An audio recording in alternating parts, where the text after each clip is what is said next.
Buen día, soy el doctor Jorge Manuel Pérez Ibarra, cardiólogo y electrofisiólogo. Les voy a hablar de fibrilación auricular en el contexto de evento vascular cerebral. Actualmente soy médico adscrito a la División de Cardiología en el Hospital Centro Médico Nacional de Occidente. Este es el programa que vamos a seguir en la plática. Vamos a hablar primero un poquito de epidemiología, después nos vamos a enfocar bastante en definiciones actuales y nuevas, en el diagnóstico de fibrilación auricular, posterior, muy importante, la morbimortalidad de esta arritmia, y a lo que más le vamos a dedicar tiempo es a la prevención de eventos vasculares cerebrales, tanto de forma primaria y secundaria, y el uso de anticoagulación en otros contextos en este mismo tipo de pacientes. La fibrilación auricular es la arritmia más común en humanos. Como podemos ver, la prevalencia es directamente proporcional a la edad, siendo mayor en hombres entre los 60 a 80 años y posterior a los 80 años se iguala la prevalencia en ambos sexos.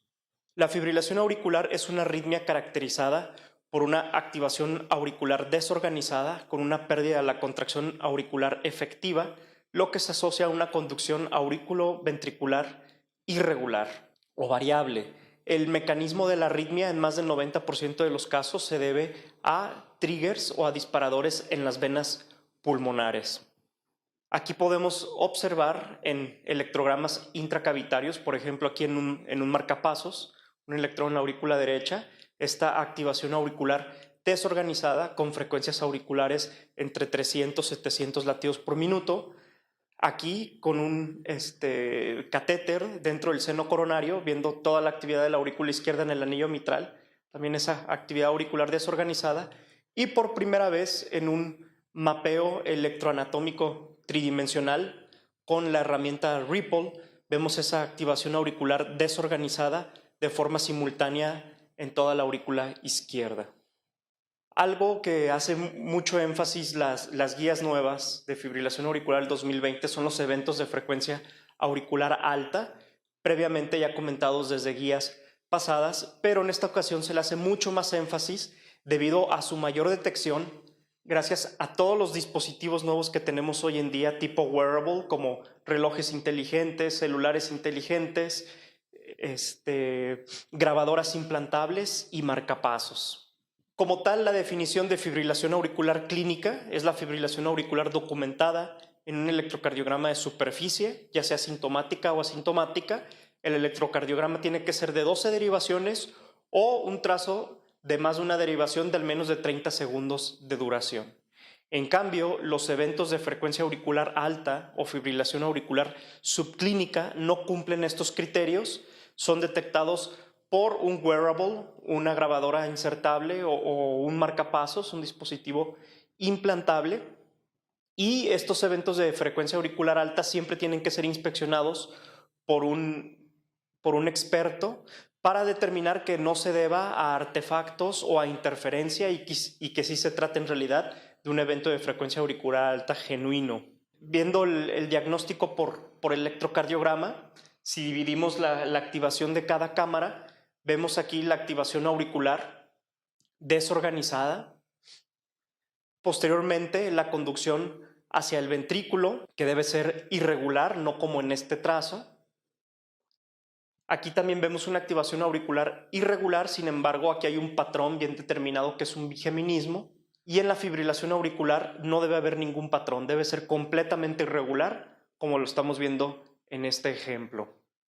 Por lo cual, para dar el diagnóstico, debe cumplir estos criterios: un RR irregular, siempre y cuando haya conducción auriculoventricular, que no haya un bloqueo AV completo, ausencia de ondas P distinguibles y repetitivas, como lo vimos en este trazo, y presencia de activación auricular, como en este, presencia de activación auricular irregular, no bien definida, aunque este último criterio no es necesario, ya que puede haber una línea isodifásica.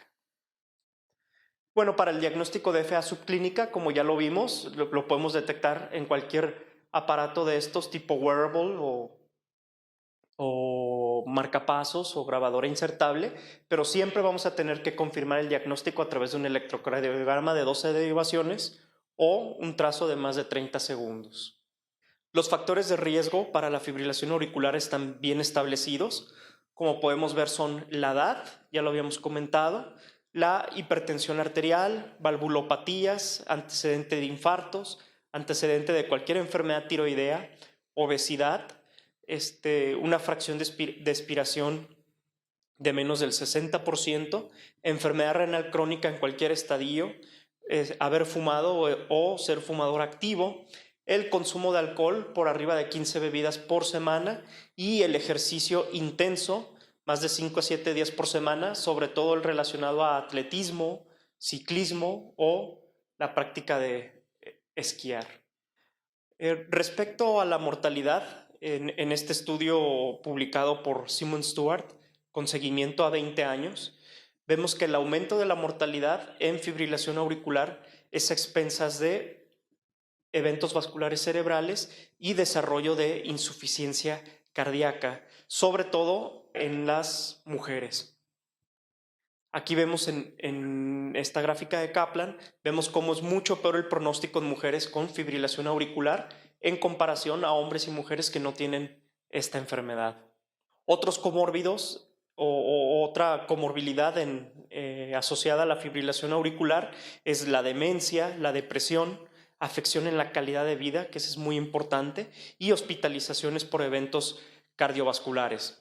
Y en estas dos gráficas podemos ver cómo en la fibrilación auricular atípica, que no es la que tiene los síntomas característicos de la fibrilación auricular, o en la fibrilación auricular asintomática, hay mucho mayor mortalidad y mucho mayor tasa de eventos vasculares cerebrales en comparación a la fibrilación auricular sintomática. Respecto al screening de fibrilación auricular en evento vascular cerebral, podemos ver que lo que está recomendado es, después del evento, hacer una monitorización por 24 horas mínimo y, de ser posible, expandirla hasta 72 horas. Y en pacientes selectos se puede poner grabadoras implantables, sobre todo en pacientes que tengan factores de riesgo cardiovascular o que por las características del evento vascular cerebral se tenga una alta sospecha en que la etiología es cardioembólica.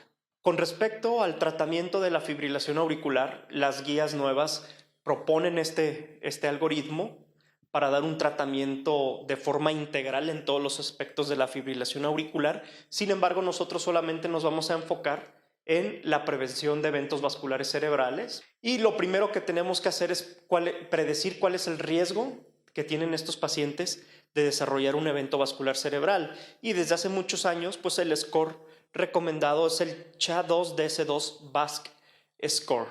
Y como podemos ver aquí, los factores de riesgo son insuficiencia cardíaca, hipertensión arterial, edad, diabetes mellitus, el antecedente de haber tenido un evento vascular cerebral, tener enfermedad vascular y el sexo femenino. Como podemos ver en la gráfica de arriba, se han evaluado varios scores para predecir el riesgo de evento vascular cerebral, y como podemos ver por su índice C, estamos lejos, o todos los scores están lejos de ser perfectos. De hecho, ninguno entra en la categoría de bueno para predecir eventos vasculares cerebrales. Y como podemos ver, entre el CHADS original, el CHA2-VASC y los otros scores que existen, no hay diferencia entre ellos para predecir un evento vascular cerebral. Sin embargo, al analizar su valor predictivo negativo, vemos que el CHA2-DS2-VASC es muy superior en comparación a los demás, con un valor predictivo negativo del 99% para detectar a los pacientes de bajo riesgo para desarrollar un evento vascular cerebral. Entonces, con esto, las guías dejan bien claro que a partir de un CHAD de 1 punto ya está indicado dar anticoagulante con una indicación 2AB, y en caso de que sea de 2 puntos, con una indicación 1A. Con respecto a todas las variables predictoras de evento vascular cerebral, en este estudio de Freeberg, en el Swedish Atrial Fibrillation Cohort Study, podemos ver cómo los eventos más asociados a desarrollar un evento vascular cerebral son la edad, con un hazard ratio de hasta 5.4, y el antecedente de haber tenido ya un evento vascular cerebral. Con respecto al riesgo de hemorragia, tenemos el mismo efecto. Podemos ver que los diferentes scores que tenemos no son superiores y no son buenos para predecir como tal el riesgo de hemorragia. Sin embargo, pues no hay diferencia entre ellos. Actualmente las guías recomiendan más utilizar el Hasbled porque es el más sencillo de todos. Los anticoagulantes que podemos utilizar para prevenir eventos vasculares cerebrales, aquí los tenemos, cada uno con su ensayo clínico prototipo, como el Rocket y el Aristotle. Aquí vemos cuáles fueron las dosis utilizadas, cuáles fueron los criterios de exclusión según la tasa de función renal y cuáles fueron las dosis que se dieron en pacientes con tasas de filtrado por debajo de 50. Igual, con respecto al riesgo de hemorragia, los scores no sirven para contraindicar los anticoagulantes, sino para ponernos a analizar cuáles son los factores de riesgo que tiene el paciente para desarrollar eventos hemorrágicos con un anticoagulante, detectar sobre todo los modificables para tratar de tratarlos y llevar al paciente de una forma más óptima al tratamiento anticoagulante. Y bueno, las indicaciones que dejan las guías del 2020 es dar anticoagulante a pacientes que tienen un CHA2DS2 a partir de un punto y con mayor nivel de indicación a partir de 2 puntos. El riesgo de sangrado no para contraindicar anticoagulación, sino para detectar factores de riesgo modificables y tratarlos. Ahora con una indicación 1B, antes una indicación 2AB. Y por primera vez las guías recomiendan un score como tal para calcular este riesgo de hemorragia, que es el Hasbled. Previamente no se recomendaba un score de forma específica, se podía utilizar el que quisiéramos. Y también como indicación nueva, no comentado en guías previas, es estar volviendo a calcular estos scores de forma periódica, la primera vez al menos 4 a 6 meses después del primer cálculo. Y con respecto a la fibrilación auricular subclínica o a los eventos de frecuencia auricular alta, ya tenemos claro con respecto a estos estudios que tenemos del lado izquierdo de la pantalla que la fibrilación auricular subclínica aumenta el riesgo de presentar un evento vascular cerebral y con este estudio del 2019 cómo se correlaciona la carga de fibrilación auricular con el CHA2DS2, cómo a partir de 6 minutos de fibrilación auricular y un CHAT de 3 ya tenemos un riesgo de 1.28 y con una carga de 23 horas y un CHAT de 2 ya tenemos un riesgo de 1.52. Sin embargo, hasta el día de hoy no sabemos si estos pacientes se van a beneficiar de un anticoagulante oral con respecto al riesgo de hemorragia. Como tal, las guías hoy en día no dan la indicación de dar anticoagulante a estos pacientes, sin embargo sí se comenta que se pudiera beneficiar de esto. Para estas fechas ya tenemos ensayos clínicos en desarrollo y se espera que sus resultados estén para el 2021. Ejemplos son el Artesia, el AFNET 6 NOAA y el Loop Story. Entonces, hasta ese momento vamos a contar con evidencia para ver si estos pacientes se van a beneficiar del uso de anticoagulantes orales. Y bueno, las guías previas del 2016 daban la recomendación para iniciar anticoagulante en prevención secundaria después del evento vascular cerebral de forma aguda, dependiendo del score NIHSS. Y dependiendo de qué tan grave haya sido el evento vascular cerebral, recomendaban retrasar más días el inicio del anticoagulante oral, previa tomografía o resonancia magnética de cráneo. Lo que sí es que pues desde entonces se contraindicaba dar anticoagulante inmediatamente después del evento vascular cerebral. En lo que se iniciaba el anticoagulante oral, podríamos ir empezando con aspirina y siempre recomendando primero los anticoagulantes nuevos versus los antagonistas de vitamina K. Pero la guía nueva, la del 2020, ya cambió por completo esto debido a la poca evidencia que existe para dar esta recomendación en base al score NIHSS. Como tal, las guías que dan una mejor indicación son las guías Stroke 2019, donde se recomienda retrasar la anticoagulación a entre el día 4 y 14 con indicación 2AB. Esto último en base a los resultados del estudio RAF, donde podemos ver con verde a los pacientes que se les inició anticoagulante entre el día 4 y 14 y en azul a los pacientes que se les inició antes o después de este intervalo de tiempo, y vemos cómo a los pacientes que se les inició entre el 4 y 14 les fue mucho mejor, tanto en el compuesto de evento vascular cerebral, ataque isquémico transitorio y embolia sistémica y eventos hemorrágicos a 90 días de seguimiento, de una forma muy significativa este beneficio. También podemos ver la comparación entre anticoagulantes orales, heparinas y no hacer nada, y cómo les va mucho peor a los pacientes que fueron tratados con heparinas en comparación a no hacerles nada o a dar anticoagulante oral solo. Vamos a hablar ahora del inicio de anticoagulante oral después de una hemorragia intracraneana, y esto debido a que muchas veces en el contexto de un evento vascular cerebral isquémico podemos tener transformaciones hemorrágicas.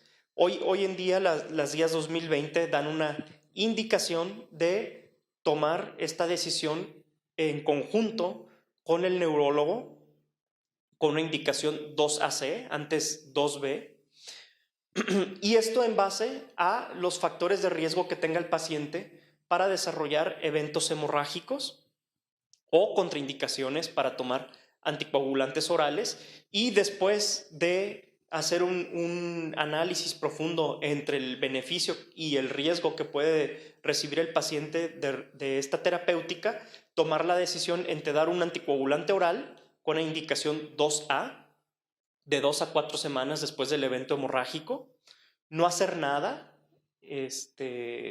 sin una indicación como tal, o con indicación 2AB, poner un dispositivo de oclusión de orejuela con este nivel tan bajo de indicación, debido a la poca evidencia que hay actualmente todavía con estos dispositivos. De hecho, hasta la fecha no hay estudios donde se compare con algún anticoagulante nuevo. Por último, vamos a hablar del uso de anticoagulante en otros contextos en este tipo de pacientes. No es raro que los pacientes con un evento vascular cerebral terminen en una terapia intensiva y necesitemos prevenir tromboembolia pulmonar o trombosis venosa profunda. En esta gráfica vamos a ver los resultados de las heparinas no fraccionadas y de bajo peso molecular en este metaanálisis europeo. Y como podemos ver, el uso de heparinas sí disminuyen de forma significativa los eventos de embolia pulmonar y los eventos de trombosis venosa. Sin embargo, también aumentan de forma significativa las hemorragias intracraneanas y no disminuyen la mortalidad durante este periodo. Si comparamos el número necesario a dañar de las hemorragias intracraneanas y el número necesario a tratar de la tromboembolia pulmonar, la relación beneficio-daño es de 0.58, por lo cual es mucho mayor el riesgo de desarrollar una hemorragia intracraneana versus el beneficio que podemos recibir de los anticoagulantes para prevenir TEP. En cambio, cuando vemos las estrategias mecánicas, vemos que la compresión neumática intermitente no solamente disminuye los eventos de trombosis venosa, sino que también mejora la supervivencia a 6 meses. Por lo cual, las guías de Stroke 2019 dan una indicación 1B para utilizar compresión neumática, solamente una indicación 2BA para utilizar heparinas en este contexto, que desde mi punto de vista yo creo que no deberíamos de utilizarlo, y contraindicado el uso de medias elásticas. Los mensajes que quiero dejar para concluir esta plática es que la fibrilación auricular es una arritmia que tiene una importante morbimortalidad, que hoy en día hay varios dispositivos emergentes que detectan fibrilación auricular subclínica, como los wearables, relojes inteligentes, celulares inteligentes, por lo cual cada vez más vamos a diagnosticar esta entidad.